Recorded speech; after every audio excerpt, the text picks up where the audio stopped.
Oke, so hari ini gue mau bikin outlook untuk weekly ya. Weekly outlook.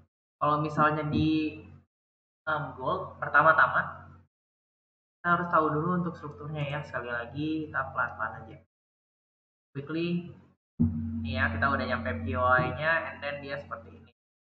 Kita udah lihat di sini ada weekly FEG. So ada kemungkinan dia balik ke sini buat lanjut naik, atau di bawah sini ada yang satu lagi di sini atau di sini. Atau kalau misalnya ini nggak kuat, gimana kita tahunya ini nggak kuat? Kita konfirmasi di time frame lebih kecil ya. Kita selalu ikutin time frame lebih kecil. Ini sebagai patokan aja. Jadi garis besar kita mau ke arah mana? Sebenarnya selalu ke arah atas ya, karena di weekly-nya ini bullish banget. Ya karena break di sini ya. Terus kalau misalnya ini nggak kuat, kita bisa turun lagi sampai ke yang order flow yang ini yang belum termitigasi sama sekali. Ya masih banyak kesempatan di bawah, tapi udah cukup oke sih harusnya. Gold. Terus kita coba lihat di daily. Ya daily ini bullishnya, tapi karena ini nggak ada liquidity, so ini bullish range-nya. Ya dari sini sampai sini. Sementara ini kita udah dapat COB di sini ya. So kita bisa ikutin aja order flow yang ada di daily. Mana caranya? Kita lihat di 4 jam. Oke, order flow-nya di daily perubahan pertama kali ada di sini ya. Ini dia bisa bikin break ke bawah. Terus dia akhirnya di sini break ke atas. So ini adalah order flow terakhir yang belum termitigasi di 4 jam. Ini bisa jadi liquidity-nya, so ini bisa turun habis itu naik. Seperti itu. Oke. Juga kalau misalnya kita lihat 4 jam, kan ini terakhir break structure karena konfirmasinya di sini.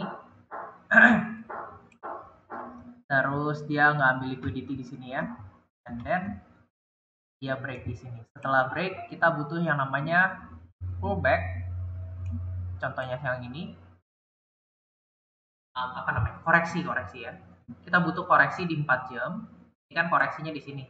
Biar bisa bikin struktural pullback. Setelah struktural pullback-nya pecah atau order flow yang buat pullback-nya hancur, kita bisa ikutin SND-nya di sini, habis itu tinggal naik seperti itu ya.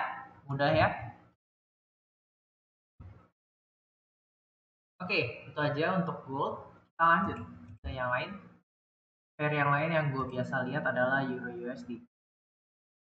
Oke, Euro USD juga sangat bullish sebenarnya. Sekarang lagi fase pullback. Oke, kalau misalnya kita lihat weekly,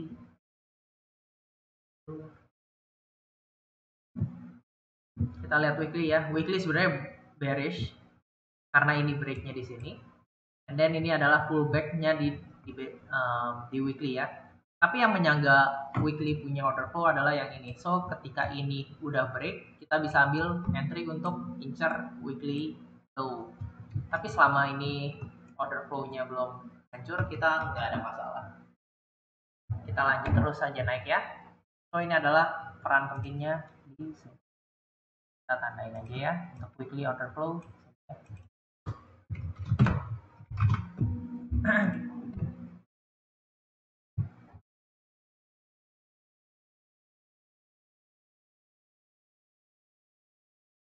And that's it. Oke, kita lihat daily. So daily bullish. Ini kita boleh pindahin apa namanya.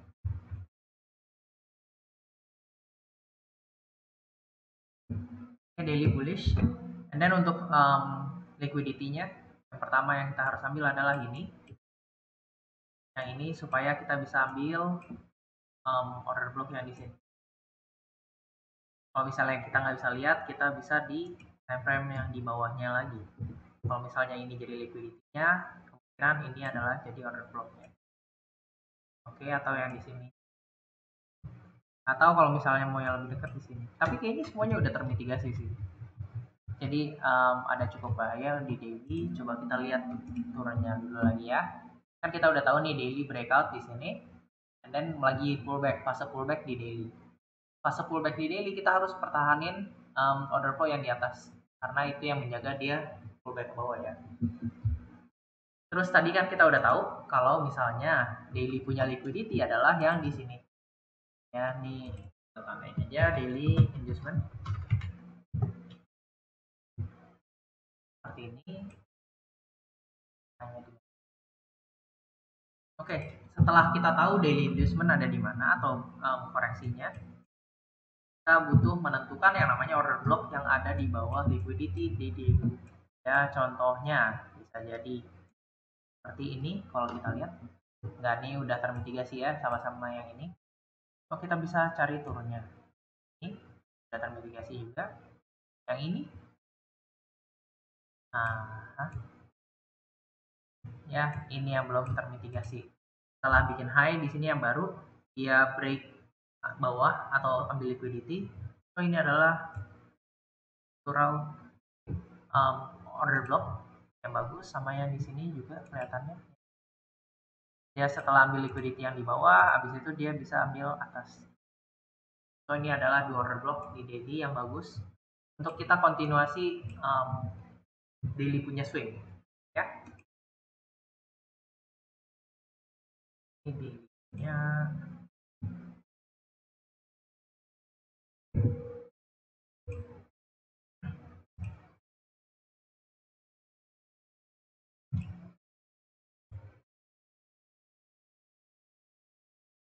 Ya, seperti itu aja untuk brushnya. Ini ada di mana? Ada ya. Oh, di 4 jam kita coba lihat. Ya, 4 jam seperti ini. Terus 4 jam kita udah jadi structural pullback, and then kemungkinan kan karena strukturnya sama daily, ini jadi liquidity-nya, kita tempatnya sama aja. Kalau misalnya tidak mau, kita liatin order flow yang di 4 jam yang belum termitigasi. Contohnya adalah seperti yang ya. Ini kalau ngomongin struktur di 4 jam. Terus di bawahnya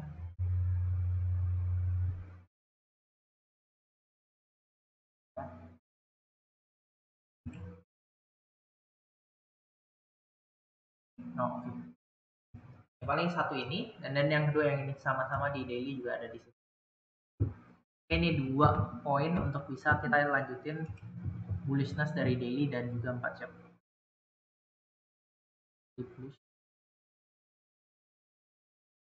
Ya, bullishness daily dan juga 4 jam. Ini daily, ini jadi liquidity di daily ya.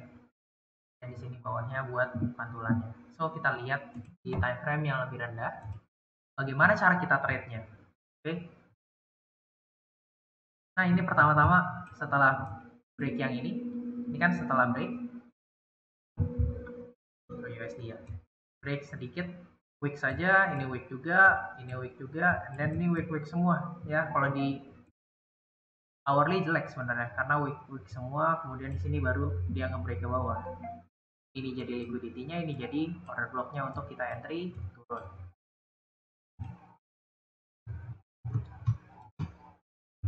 Nah, kemudian kalau kita lanjutannya seperti ini. Ya, ini tadi ada news, makanya gue biarinin aja sampai newsnya kelar. Seperti ini. Ini di 15 menit.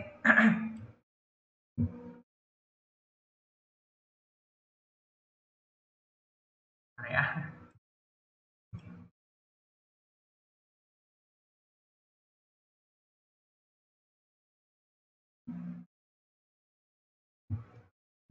Ya, ini di 15 menit kita udah ambil liquidity di sini.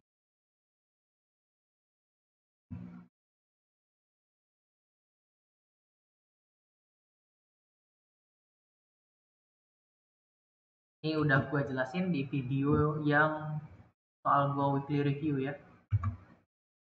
Dan yang di atasnya juga, ini ternyata setelah pas news dia ambil order block yang di atas ini.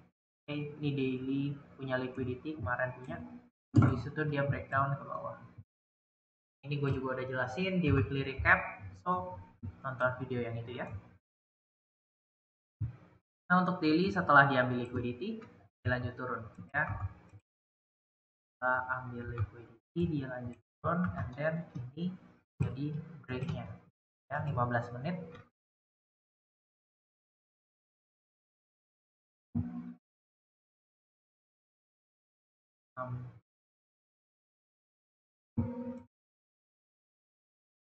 Setelah break ini jadi liquidity-nya ya. Kenapa ini jadi liquidity-nya? Karena di flag-nya di sini nggak ada liquidity. So ini jadi liquidity-nya, and then dia sweep atas. Dia sweep atas. Setelah sweep atas dia kasih IRC tapi kita nggak sempat masuk. So ini adalah another break. Kemudian kita bisa ambil entry di mana? Karena ini sweep. Karena ini sweep, so kita bisa ambil entry di sini. Nah, semua liquidity di sini kita ikutin. Oke, in order flow-nya. Nah, apalagi lebih bagus kalau misalnya di sini dia bikin yang namanya ya struktur-struktur kecil dulu ya. Dan dia break lagi 15 menit ke bawah. Oke, itu aja untuk GU.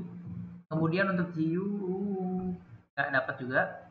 Ya, dua-duanya nggak dapat setelah ambil liquidity dan break ke bawah.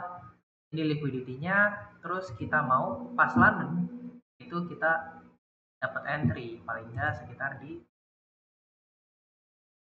ya, karena yang ada FPG.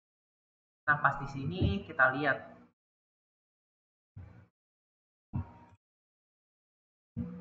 ya, yang nahan order flow-nya adalah yang ini terakhir.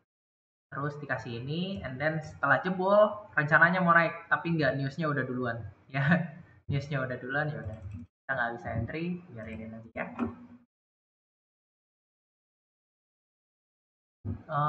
Untuk GU ada sweep di sini liquidity, kemudian dia break ke bawah. Setelah break ke bawah diambil liquidity lagi di sini, dan dia break ke bawah lagi.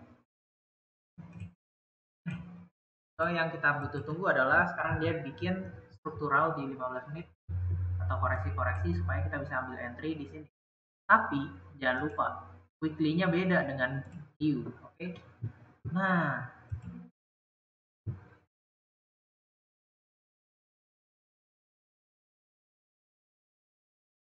ini.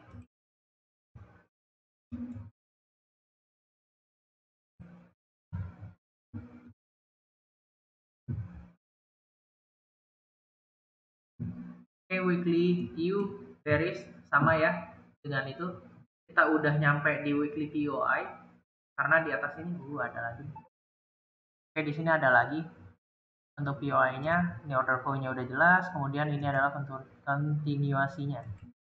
Weekly POI di sini. Dan ini adalah yang menjaga supaya kita nggak lanjut turun. Jadi kita di segala di sini kita boleh beli atau kalau nggak yang di sini karena strukturnya seperti ini. Ya, ini paling nggak kita bisa ambil entry untuk buy.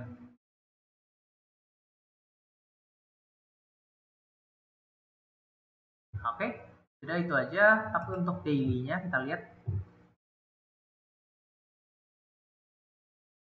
daily bullish ya, sama dengan weekly-nya. Kita mau entry di sekitar yang ini. Kita mau entry di sekitar yang ini setelah ambil liquidity atau koreksi di sini, and then kita bisa entry. Itu saja. Kemudian kita next lagi 4 jam.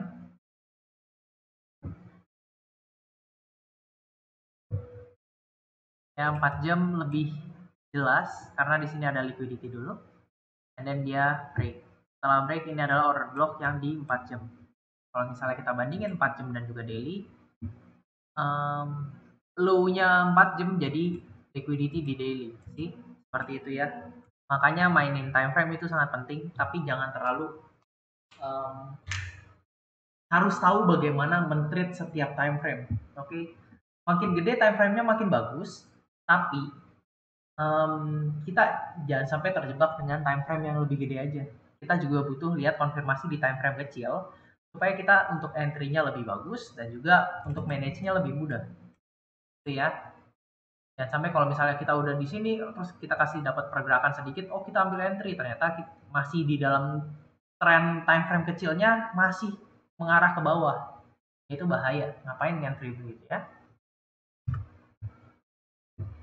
Nah, kemudian kita udah nyampe sini di 4 jam, kita kalau misalnya dapat konfirmasi lewatin dari order flow yang ini, kita bisa ambil naik. Oke, itu aja. Di 15 menit seperti yang tadi ya kayaknya. Ya sih. Udah di delete. Udah. Oke ya. Ini 15 menit tapi belum break. Ya, oke lah. Pokoknya ini belum break. Kalau misalnya dia balik dulu terus ke sini, kayaknya gue bakal ambil. Tapi kayaknya setelah lewat ini nih, karena di sini nggak ada liquidity ya. Apalagi karena ini news candle. Atau kalau misalnya mau lihat 5 menit, sebenarnya ada liquidity di sini. So, jadi kalau misalnya mau ikutin di 5 menit, kita bisa ambil entry di sekitar ini aja.